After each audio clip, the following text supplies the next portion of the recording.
Buenos días muchachos, en este video voy a explicar lo que es el movimiento parabólico. Para poder entender bien el movimiento parabólico hay que tener bien claro lo que son movimientos rectilíneos, como es el movimiento rectilíneo uniforme y el movimiento rectilíneo uniformemente variado.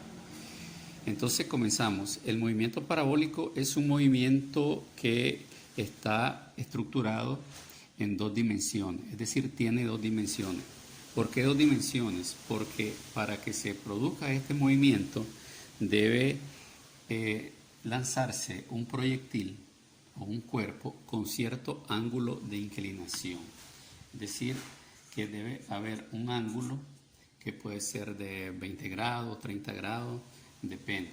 Entonces, al representarlo en un sistema de coordenadas cartesianas, donde el punto de lanzamiento es el origen, vemos que la velocidad con la cual es lanzado el proyectil, entonces va a estar representada por un vector, ¿verdad? Un vector que le vamos a denominar velocidad inicial.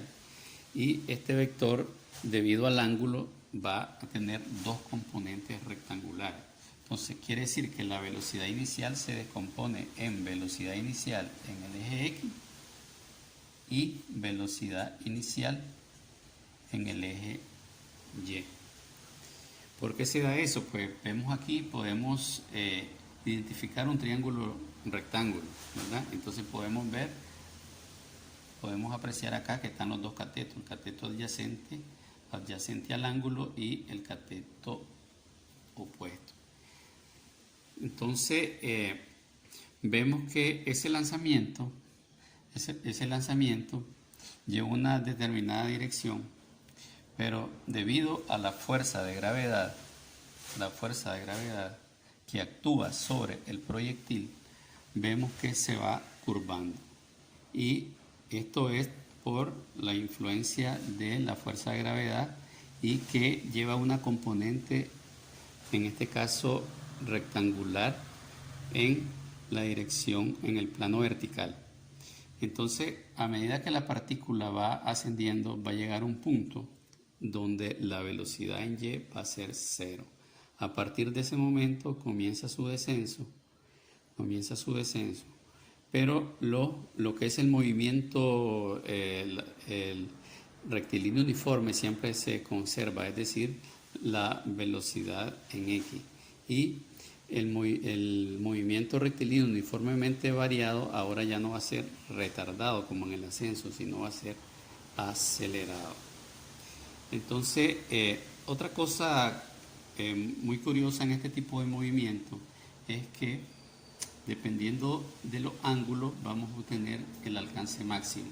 Es decir, que a medida que vayamos aumentando el ángulo hasta llegar a 45 grados, la distancia alcanzada, la distancia que va a recorrer el proyectil desde la base, el alcance máximo, el alcance va a ser máximo cuando el ángulo sea de 45 grados. Después de los 45 grados, pues ya comienza a acortarse la distancia.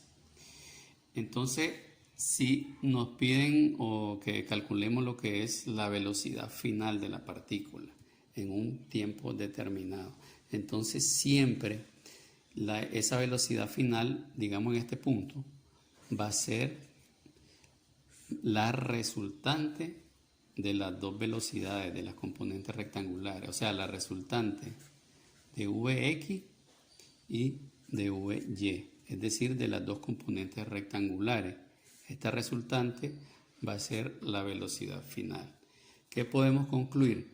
Que la velocidad con que sea lanzado el proyectil, la velocidad inicial, va a ser igual a la velocidad final, debido a las dos componentes rectangulares. Entonces, para encontrar esta velocidad, pues en este caso podemos usar el teorema de Pitágoras. Sería la velocidad va a ser igual a la raíz cuadrada de la velocidad en X al cuadrado más la velocidad en Y al cuadrado.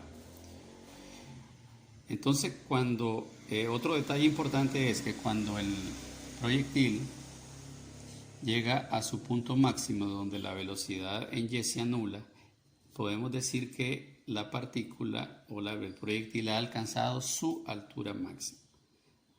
Ha alcanzado su altura máxima. Entonces aquí tenemos que tener cuidado en cuanto al uso de las ecuaciones pertinentes para la hora de la resolución de los problemas.